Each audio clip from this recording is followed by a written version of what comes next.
teman-teman, kembali lagi di channel ini bersama aku Alivia Reva. Kali ini aku akan membawakan sebuah cerita yang menarik banget sih menurut aku. Karena ini kayak tokoh yang ada di film-film. Ini kayak Robin Hood.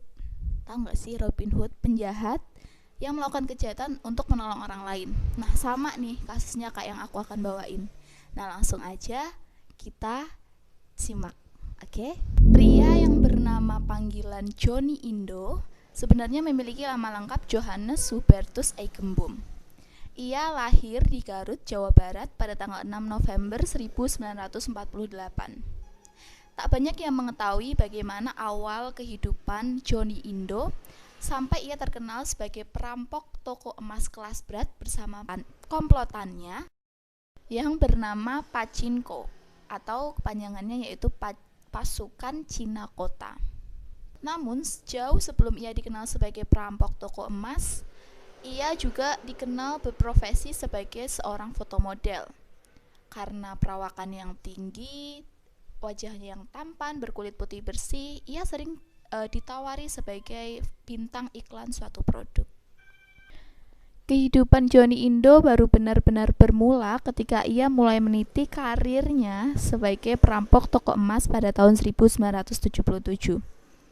Tak seperti para perampok kebanyakan yang mendasari perbuatannya untuk mendapatkan banyak uang ataupun berfoya-foya, tetapi Johnny Indo mendasari perbuatan perampokannya itu dikarenakan keresahannya kepada ketimpangan antara si kaya dan si miskin pada saat itu yang begitu lebar. Lalu terbesit di benaknya untuk melakukan perampokan kepada orang-orang kaya dan membagikannya kepada orang-orang yang membutuhkan. Ia pun mulai menyusun rencana untuk melancarkan aksinya. Lalu ia memanggil 3 kawan kepercayaannya untuk membantunya merampok ke toko emas. Setelah para temannya bersedia, lalu ia mulai mencari senjata untuk memuluskan aksinya. Johnny mengaku bahwa untuk mendapatkan senjata ia sangat mudah karena pada saat itu bapaknya adalah seorang tentara. Lalu berangkatlah mereka pada tanggal 20 September 1977. Setelah merampas sebuah sedan, mereka berangkat ke toko emas di kawasan Tanah Abang, Jakarta, yang menjadi target pertamanya. Bersama dengan ketiga kawannya, ia pun menjalankan aksi perampokannya. Tak banyak hadangan ketika pertama kali Johnny merampok. Mungkin karena memang para pegawai toko takut saat ditodong senjata, ataupun juga karena pada saat itu toko emas belum memiliki sistem keamanan yang canggih seperti saat ini. Sudah banyak yang memakai CCTV. Dari hasil perampokannya tersebut, mereka berhasil mengantongi 2 kg emas. Dan bersama teman-temannya, selama karir perampokannya, ia berhasil merampok beberapa toko emas di kawasan Jakarta seperti toko emas Roxy yang dirampok emasnya sebanyak 4 kg, toko emas Ibuko dan Sinar Sawah Besar sebesar 5,5 kg, toko emas Garuda sebesar 1,5 kg, toko emas Harapan sebesar 3 kg yang semuanya berada di kawasan Jakarta. Jika dihitung dari semua emas yang diperoleh dari hasil proyek kecilnya bersama kawan-kawannya, Johnny Indo berhasil merampok sebesar 129 kg emas. Hebatnya lagi, ia membagikan semua hasil rampokannya kepada orang-orang miskin di daerah Jakarta, baik itu Jakarta Timur, Utara, dan lainnya. Kebaikannya juga sudah terlihat ketika ia melancarkan aksinya.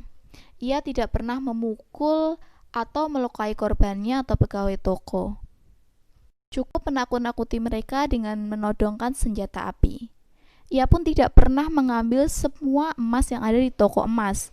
Jika contohnya aja, jika kira-kira ada 5 kg emas di toko emas tersebut, ia hanya mungkin mengambil 2 atau 3 kg saja, dan sisanya ia biarkan di sana. Oleh karena itu pula, tak heran jika selama Johnny Indo merampok, ia tidak pernah merenggut nyawa orang lain. Namun, sepandai-pandainya tupai melompat, pasti akan jatuh juga kan ya. Johnny Indo akhirnya berhasil ditangkap pada tanggal 29 April 1979. Akhirnya pengadilan memutuskan vonis kepada Johnny Indo 14 tahun penjara. Pada tahun ketiganya di lapas, ia pun merasa jenuh dan ingin kabur dari lapas Nusa Kambangan yang terkenal sangat ketat tersebut. Pada salah satu wawancara di TV, yaitu di On The Spot, ia mengaku dan membeberkan bagaimana caranya dan teman-temannya kabur dari lapas yang terkenal ketat tersebut. Ketika suatu hari, ia memang kalau di lapas suka membuat kerajinan batu akik. Nah, pada saat itu ia mencoba menawarkan batu akik tersebut kepada salah satu penjaga lapas. Karena diameter batu akik tersebut besar dan tidak bisa jika penjaga lapas itu mengambilnya dari luar, maka mau tak mau penjaga lapas harus membuka sel milik Johnny Indo.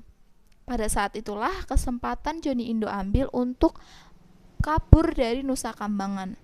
Ia lalu mengambil pistol milik penjaga lapas dan tak lupa mengambil isinya juga. Ia bersama teman-temannya sejumlah 30 orang lalu kabur dari lapas. Di tengah perjalanan, Johnny Indo memiliki ide untuk mengelabui para petugas dengan cara ia meminta teman-temannya untuk melepaskan bajunya dan menaruhnya di jalan yang berbeda dengan jalan yang ia ambil sebenarnya. Jadi ia meletakkan baju-bajunya di arah yang berlawanan.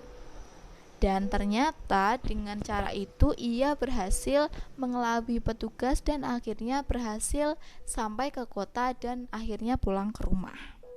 Namun setelah berhasil bebas 12 hari kemudian ia menyerahkan dirinya lagi kepada kepolisian.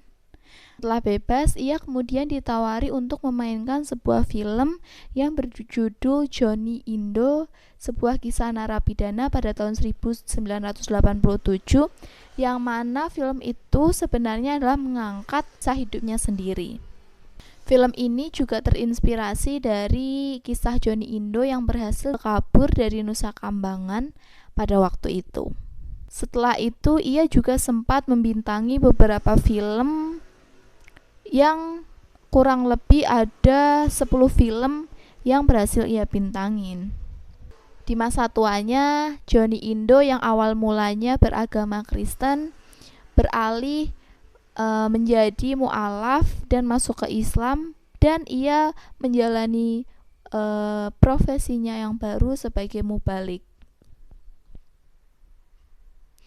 Ia pun mengganti namanya menjadi Umar Billah, buka taman baca di bawah yayasan Johnny Indo Foundation, serta berdagang batu akik di Pasar Poncol, Jakarta. Lalu Johnny Indo pun tutup usia pada tahun 2020 kemarin pada bulan Januari tanggal 26 di usianya yang ke-71 tahun. Nah, itu dia kisah dari Johnny Indo, si Robin Hood Indonesia yang dulunya melakukan perampokan untuk membantu para warga miskin. Tapi di akhir hidupnya ia menjadi orang yang kembali lagi ke jalan yang benar. Semoga kisah dari Johnny Indo ini bisa memberikan kita banyak pelajaran dan manfaat. Sampai jumpa di cerita selanjutnya.